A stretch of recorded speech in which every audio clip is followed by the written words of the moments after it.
బస్తి ప్రజల సహకారంతో మురికి కాలువలు పోడికలు తీపించిన మాజీ కౌన్సిలర్ పోలు ఉమాదేవి శ్రీనివాస్ ఆయన మాట్లాడుతూ రాబోయే వర్షాకాలం దృష్టిలో పెట్టుకుని బస్సులు కొంత అమౌంట్లో బస్తి ప్రజల నుండి జమ చేసి కాలువలను శుభ్రపరచడం జరిగిందని మున్సిపల్ కమిషనర్ శ్రీనివాసరావుతో మాట్లాడి తీసిన పోడికలు చెత్త డంపింగ్ యార్డ్ను తరలించడం జరిగింది.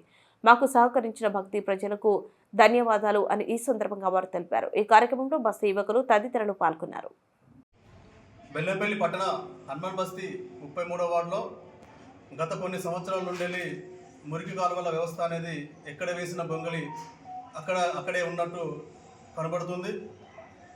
హనుమాన్ బస్తీలో మేము కౌన్సిల్ గెలిచినప్పటి నుండి చాలా వరకు అభివృద్ధి కార్యక్రమాలు చేయడం జరిగింది. కానీ ఈ యొక్క మున్సిపాలిటీ వ్యవస్థలో మురికి కాలువలు మాత్రము చేయలేకపోతున్నాం. ఎందుకంటే గత 40-50 సంవత్సరాల నుండి కూడా ఈ కాలువలు ఓపెన్గా ఉండడం వలన ఈ యొక్క ప్రజలు కూడా వాళ్ళు చెత్త చెదారము వివిధమైన వస్తువులు కూడా కాలువలు వేయడం వల్ల, అదేవిధంగా ఇప్పుడు కట్టే ఇండ్లు కూడా దగ్గరికి కట్టడం వల్ల కూడా కాలువ తీసే వాళ్ళకు కూడా తీయరాకపోవడం వల్ల కూడా ఈ సమస్య ఏర్పడుతున్నది. ఇట్టి విషయంపై ఇంతకుముందు కూడా ప్రజాపాలన కార్యక్రమంలో నియోజకవర్గ ఎమ్మెల్యే మన గడ్డ వినోద్ గారికి తెలియజేయడం జరిగింది. సానుకూలంగా స్పందించినటువంటి మన ఎమ్మెల్యే గారు త్వరలోనే ఈ యొక్క మురికాలకు ఎంత అమౌంట్ అవుతుందో ఒక ఎస్టిమేషన్ వేసి దీనికి సంబంధించిన టెండర్స్ కూడా పెడతానని మాట ఇవ్వడం జరిగింది.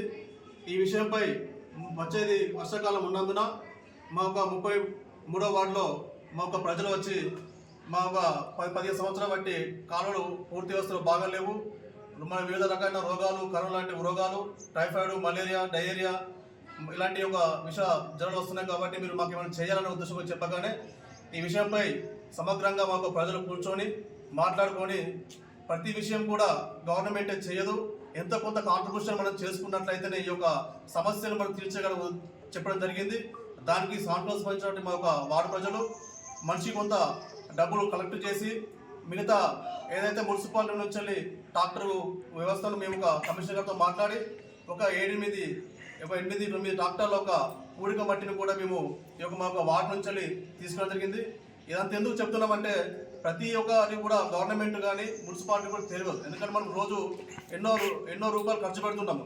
మనిషి కొంత ఖర్చు పెట్టి మన ఇంటి వెనకాల ఉన్నటువంటి మురికి కాలువలో ఉన్నటువంటి మట్టిని కూడా తీసుకున్నట్లయితే భవిష్యత్తులో కూడా మనకు బాగుంటుంది. విష జ్వరాల నుంచి తప్పించుకోవడం కూడా చాలా సులువవుతుంది. అదేవిధంగా ఈ యొక్క కమిషనర్ గారికి మరొక ఎమ్మెల్యే గారికి తెలియజేయడం ఏంటంటే సెంట్రల్ డ్రైనేజ్ వ్యవస్థ అనేది మాకు ఇప్పటికీ చాలా కావాలి. వేరే వార్డులో కొంత బాగానే ఉంది. ఈ ఒక 33, 34 కొన్ని వార్డులు, 28 వార్డు కొన్ని వార్డులలో టోటల్గా ఈ కాలువల వ్యవస్థ బాగలేదు. కాబట్టి మీరు వెంటనే స్పందించి మా యొక్క వార్డు ప్రజలకు ఆరోగ్య విషయాలు దృష్టిలో పెట్టుకొని మీరు సానుకూలంగా స్పందించి వెంటనే సెంట్రల్ డ్రైనేజ్కు మా వార్డుకు ఎంత అవసరం ఉంటుందో అంత అమౌంట్ సర్వ్ చేయగలరు. అదేవిధంగా రోడ్లు కానీ మురికి కాలువలు కానీ